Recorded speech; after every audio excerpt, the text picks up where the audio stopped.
Good morning বন্ধুরা, welcome back to my channel. তো আমি শিখে নিয়ে আসলাম আবারও একটি নতুন ব্লগ। তোমরা সবাই কেমন আছো? আশা করি সবাই ভালো আছো। তোমাদের আশীর্বাদ ভালোবাসা আমিও ভালো আছি।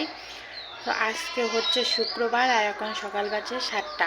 তো এখন আমি ঘুম থেকে উঠে পড়লাম আর মেয়ে আজকে ঘুমিয়ে আছে, মেয়ে এখনও উঠেনি।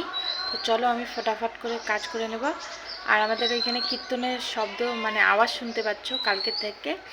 তো কীর্তন হচ্ছে কালকে থেকে। আমি এত চেষ্টা করছি ভয়েস দিবার, কিন্তু কিছুতেই পাচ্ছি না, কীর্তনের আওয়াজ শোনা যাচ্ছে। তার জন্য জানি না আজকেও কতক্ষণ থাকবে। যদি সারাদিন থাকে তাহলে আর আমি ওইভাবে ভয়েস দিতে হবে। চলো ফটাফট কাজগুলো করে নিই। তো আমি উঠে খালি বাইরে গেলাম আর ও উঠে শেষ। আমি যতক্ষণ ওর কাছে শুয়ে থাকবো ও ততক্ষণ ঘুমাবে। আমি উঠে পড়লে ও উঠে পড়বে। চলো ওকে রেডি করে এখন ওর ঠাকুরদাদার কাছে দিয়ে আমি কাজ করব। মেয়ে যদি ঘুম থেকে না উঠতো তাহলে সকালে উঠেই আগে ঝাঁটাটাই হাতে নিতে হতো। তো মেয়ে আমাকে বাঁচিয়ে দিল সকালে ঝাঁটার হাত থেকে। তো এদিকে বিছানাটাকে গুছিয়ে নিয়ে তারপরে তো ঝাঁটা ধরতেই হবে। তো ঘুম থেকে উঠেই ঝাঁটা ধরাটা একটা কেমন লাগে না, তার জন্য না আমাদের কেমন লাগে না গো, আমরা হচ্ছে গ্রামের বউ, আমাদের সকালে উঠেই আগে ঝাঁটাটাই ধরতে হয়। তো বিছানাটাকে গুছিয়ে নিলাম। গুছিয়ে নেওয়ার পরে এদিকে জামা কাপড়গুলো বাইরে রেখে দিয়ে আসলাম। তারপরে এই যে ঘরটাকে একদম সুন্দর করে ঝাঁট দিয়ে নিচ্ছি। তারপরে উঠান বাড়িঘর দুপুরগুলোও ঝাঁট দিয়ে নেব, বাস হয়ে গেল। আর জামা কাপড় কেচে দেবো, কেচে দিয়ে আমি চান করব, বাস। আর এখন তো ভালোই ঠান্ডা পড়েছে, যে চাদর গায়ে দিতে হয়, চাদর গায়ে না দিলে হয়ই না। তো সকালটা শুরু হয় একভাবে, শেষ হয় আর একভাবে। আজকে হচ্ছে শুক্রবার, তার জন্য দেখো এদিকে সমস্ত কিছু রেডি করে নিলাম, কারণ আজকে হচ্ছে মনসা ঠাকুরের ঘট পাল্টে দিতে হবে। তো ওই যে বাড়ির ফুলগুলো আছে এগুলো চান করে তুলবো। তো এগুলো বাইরে থেকে নিয়ে আসলাম, কলার পাতা ফুল আর আমের পল্লব। তো চলো ফটাফট এখন চানটা করে নেই। চান ধান করে এসে দেখো ঠাকুরকে সুন্দর করে পুজো দিয়ে দিয়েছি। এই যে হচ্ছে আমাদের বাড়ির মা আর এদিকে হচ্ছে বাবা। তো দেখো সবাইকে পুজো দিয়ে দিলাম। তারপরে চলে আসলাম রান্নাঘরের ডিউটি পালন করতে। তো দেখো সবার আগে এদিকে গ্যাসে ভাত বসিয়ে দিচ্ছি, তারপরে বাকিটা দেখা যাবে। বলো মাসিরা, পিসিরা, এখন বাজে 9:45 আর আমার মা এদিকে ভাত বসিয়ে দিয়েছে। বলো বলো। তো ভাত বসিয়ে দিলাম। তো চলো দেখি কি সবজি রান্না করি। সবজিগুলো কেটে নেই, তারপরে আসছি। তো দেখো সব কিছু কেটে নিয়েছি, আলু আর বেগুন এটা দিয়ে একটা তরকারি হবে, এদিকে ফুলকপি আলু ভাজা হবে, আর এই যে পেঁয়াজ মরিচ কেটে নিয়েছি, আর মাছগুলো আমার শ্বশুরমশাই কুটে দিয়েছে। এই মাছ দিয়ে বেগুন আলুর সবজি হবে। আর এদিকে আমার ভাতটাও প্রায় হয়ে গেছে, এদিকে আমি কড়া বসিয়ে দিয়েছি। চলো এখন মাছগুলো ভেজে নিই। দেখো এদিকে আমার ঝোলটা ফুটে গেছে। তো চলো এখন এই যে ভেজে রাখা মাছ বেগুন এগুলো এখন এখানে ঢেলে দেবো।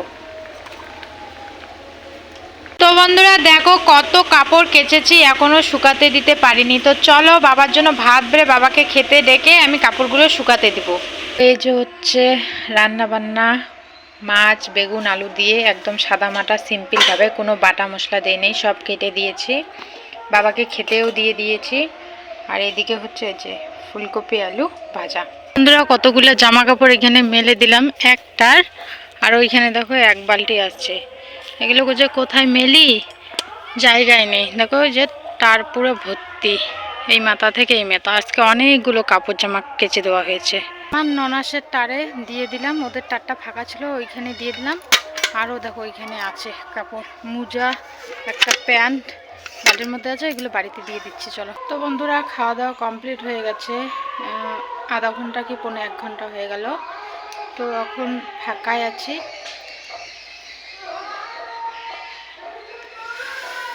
তো এখন ফাঁকায় আছে। সকাল টাইমটা যে আমার কি যায় তোমাদেরকে কি বলবো। এখন ভিডিও এডিট করব, এডিট করা আছে, ভয়েস দেব। এই যে বাড়ির পাশে কীর্তন হচ্ছে কালকে সকাল থেকে হচ্ছে, থামার কোনো নামগন্ধ নেই। তো হতেই আছে। তো কিছু করার নেই, এভাবে ভয়েস দিতে হবে, এভাবে তোমাদেরকে মানিয়ে গুছিয়ে নিতে হবে। তো চলো পরে আসছি। তো বন্ধুরা এখন বাজে 11টা। তো তোমাদের কি বলবো, ভেবেছিলাম কাজ শেষ, কিন্তু কাজ আমার বাড়তেই থাকে। এই যে আমার পিসের শ্বশুর, ওনাদের ধান আজকে ডাঙালো, আজকে আবার বেশি ভুসি হয়ে গেছে বাড়িতে, উঠান বাড়ি করতে পারগুলো ভুসি হয়ে গেছে। এখন এগুলো ঝাড় না দিলে কেমন হবে। তো চলো এখন আবার উঠোনটাকে ঝাড় দিতে হবে আমাকে। আর না হলে একবারে বিকেলে ঝাড় দেবো, শুধু বারান্দা টারান্দাগুলো ঝাড় দিয়ে নিই আর এগুলো বিকেলে ঝাড় দেবো।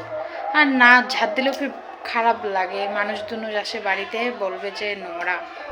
বাড়ি ঘরদোরগুলো ঝাড় দিয়ে রাস্তায় চলে এসেছি। দেখো রাস্তায় এসে এই যে আমার ভাগনা ভাস্তি ওদের সঙ্গে আমার মেয়ে খেলছে। বাড়ির যেহেতু ছায়া ঠান্ডা লাগে তার জন্য রাস্তায় একটু রোদ থাকে, এখানে এসে আড্ডা দিই। তো বন্ধুরা ফিরে আসলাম অনেকটা সময় পরে, এখন বিকেল 3টা বাজে। তো চলো বাড়িঘর দুপুর তো সব ঝাড় দিয়ে নিলাম, এবার ভাই 3বার হয়ে গেল বাড়িঘর দুপুর ঝাড় দেওয়া।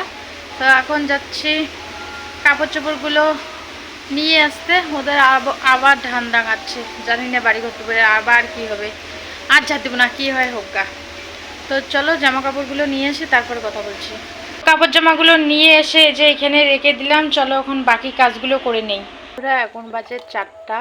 তো আমি একটু আগে খাওয়া দাওয়া করলাম, সমস্ত বিকেলের কাজ বাজ শেষ করে এখন মানে 3টা 50-এ আমার খাওয়া দাওয়া হয়েছে। তো তার মানে কাজগুলো আগে করে নিলাম, কারণ কাজগুলো না করলে মানে মাথার মধ্যে একটা চিন্তা থাকে যে কখন কাজগুলো শেষ হবে। আর কাজগুলো শেষ হলে কি মাথা থেকে একটা টেনশন চলে যায়, যেহেতু ছোট বাচ্চা, যদি ওকে কেউ নেয় আমি চেষ্টা করি যে ফটাফট কাজগুলো করার। তো চলো ও দেখো না কীরকম করছে, চলো ওকে একটু খাইয়ে বাইরে নিয়ে যাবো।